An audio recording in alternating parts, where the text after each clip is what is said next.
Fala galera, aqui quem fala é Espringando a Zoeira e hoje eu trago mais um vídeo. Como vocês sabem, né, semana passada saiu o Secret of the Mimic e eu gostei bastante do jogo. E eu queria fazer um vídeo dizendo por que eu gosto, que eu gostei do jogo, esse caralho. Não é um review, mas é algo que eu faço mais porque eu gostei do jogo mesmo, né.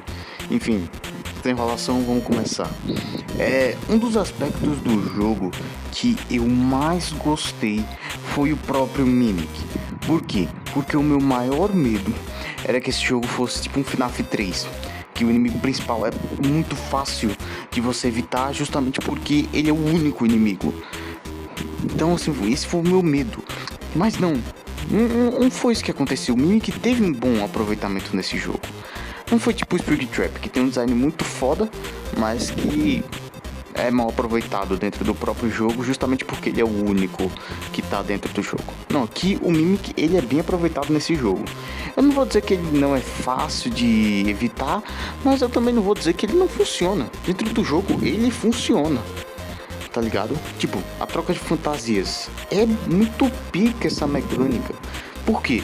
Porque a troca de fantasias é o seguinte: o Mimic vai vestir uma fantasia aleatoriamente, não tem fantasia programada. Esse também era um dos meus medos. Todas as fantasias que ele fosse vestir fossem ser fantasias scriptadas já, tá ligado?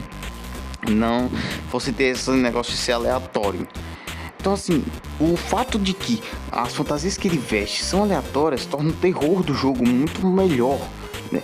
Isso é algo que demonstra que Exu sim teve que estudar, ela estudou antes de fazer, ela teve que analisar se isso seria uma boa mecânica, porque eles aplicaram isso de boa forma no jogo, tanto que o Mimic troca de fantasias em tempo real, porque tem chance de quando você se esconder, quando você se esconde, você conseguiu ver o Mimic trocando de fantasia. E isso também é algo que aumenta muito o terror do jogo. Porque vamos supor, você tá sendo perseguido pelo Mimic numa fantasia de elefante, por exemplo. Aí, pô, você se esconde, pá, os caralho. Aí você ouve ele trocando de fantasia, você sai, você não sabe mais qual fantasia que ele tá.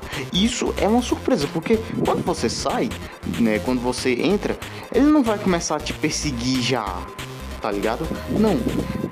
Pela maioria das vezes ele vai esperar você passar por ele. Então é algo que dá muito mais medo, né?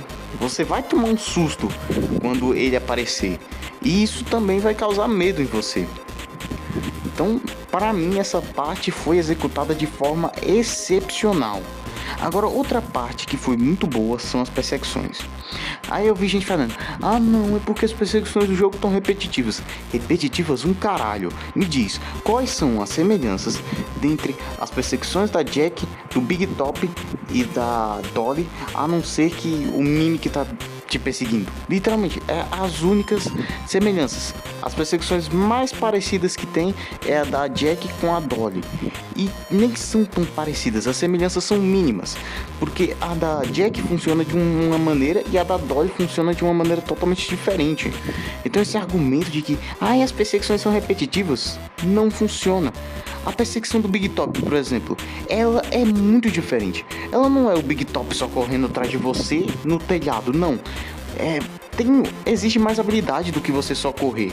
Você precisa agachar na hora certa, desviar dos braços dele. Isso é muito diferente. As perseguições da Dolly com a da Jack, elas são diferentes. Por mais que elas possam parecer iguais, elas são diferentes. A da Jack tem uma diferença de ritmo muito grande da perseguição da Dolly. A da Dolly é uma perseguição mais normal, entre aspas. A da Jack, ela é mais frenética, ela vai com os braços pra frente de você. E na perseguição da Jack, você vai ter um puzzle pra fazer, né? No caso, o puzzle das alavancas lá, que você vai abrindo as portas. Não é muito bem um puzzle, mas tecnicamente é um puzzle. Eu não sei descrever muito bem. Então assim, você vê que são perseguições diferentes, não são perseguições repetitivas. Não é só um bicho correndo atrás de você toda vez. Não, a perseguição muda, as mecânicas mudam. Então, assim, sinceramente, eu não entendo a lógica por trás desse argumento de que as perseguições são repetitivas. Elas não são, elas mudam a mecânica. A única coisa que é parecida é que tem um bicho atrás de você, literalmente. As únicas coisas que são parecidas nessas perseguições. Então assim, passando pro próximo tópico de coisas que eu gostei desse jogo, eu acho que o mais óbvio, que a maioria gostou, é a ambientação, a própria Murray's Custom Manor. Cara, a Ishiwu fez um ótimo trabalho na ambientação desse jogo. Sinceramente, eu me senti muito como se aquele lugar realmente fosse abandonado. É um sentimento parecido com o Treasure Island de 2020, que você vê ali que é um lugar abandonado mesmo, né? No Treasure Island de 2020 tem várias roupas jogadas ali de forma aleatória, várias coisas que os funcionários deixaram para trás, o lugar é vazio. Isso torna a ambientação do Treasure Island que realmente parece que é um lugar abandonado. E aqui no Secret of the Mimic eu vi algo muito parecido. Tem fantasias jogadas para todo lugar, mas elas não estão organizadas. Algumas das fantasias nem organizadas estão, né? Elas estão jogadas de qualquer jeito. O lugar parece estar destruído já. Porra, ele é totalmente vazio. A única companhia que você tem são linhas de voz de alguém que já morreu. E isso é muito bom.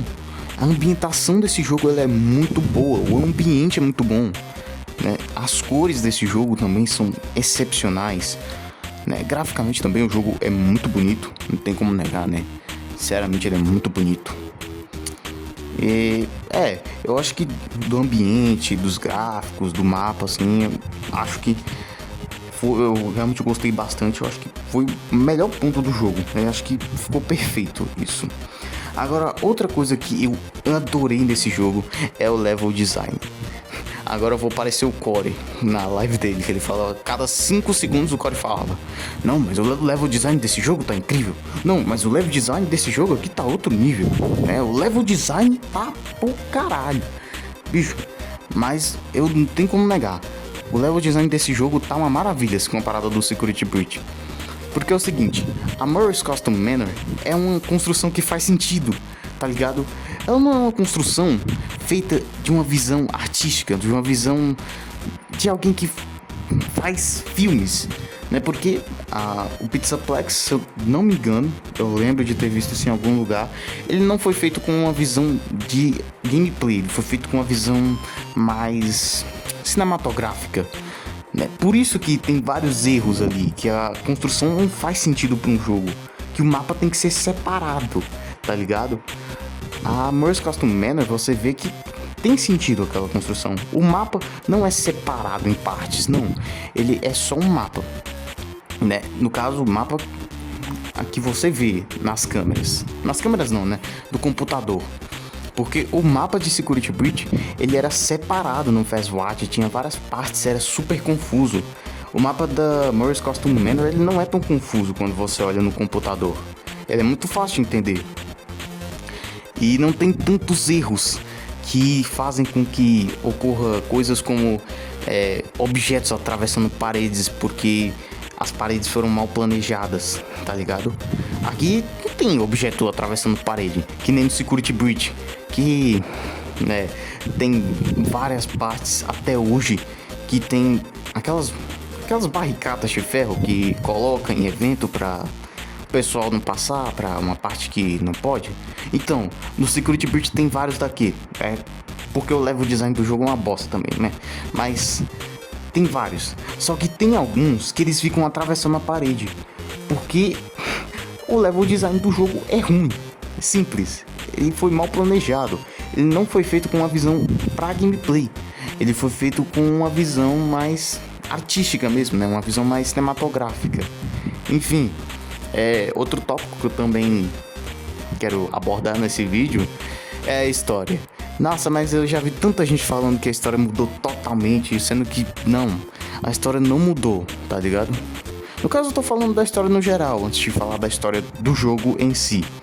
Não, a história não mudou, só teve alguns retcons, como o fato do Edwin ter feito as Spring Locks. Quer dizer, ele fez uma versão melhorada das Spring Locks. O criador das Spring Locks continua sendo o Henry, só que o Edwin fez algumas versões melhoradas, que nunca foram utilizadas de fato, né? Enfim, também tem outros retcons, tem a história do Mimic, que descanoniza, entre aspas, os os Tails e os Sprites, mas isso aí já não é assunto para esse vídeo, né? Enfim, bom, a história do jogo em si, ela é boa, não tem como negar, e ela é entendível. Você joga o jogo, você lê as mensagens que o jogo coloca lá naquelas caixas de correio, você ouve os áudios, você não precisa mais de nada, você entende a história inteira. Você entende a história do jogo jogando o jogo. Diferente de Security Breach, que para você entender o motivo do Gregory estar no Pizzaplex, você precisa ver 500 vídeos no YouTube, ler 8 livros para você entender por que do Gregory tá no Pizzaplex, tá ligado? E isso é pra fuder. A narrativa de Security Breach é toda fudida. Ela foi construída com o cu, literalmente, porque o Scott não soube contar a história pra Ishuu. Isso fez com que a narrativa ficasse totalmente bagunçada. Mas a narrativa de Secret of the Mimic não é desse jeito. A narrativa de Secret of the Mimic, você entra no jogo, a cena de introdução é literalmente explicando o porquê do Arnold tá na Morris Costume Manor. Você joga o jogo, você entende a história do Edwin, do David e da Fiona, que é os grandes focos do jogo. Security Breach, você joga o jogo, você entende a história do Gregory, nem da Vanessa, nem do Freddy, nem do Mimic. Vamos ser honestos, você não entende nada se você jogar só Security Breach. Enfim,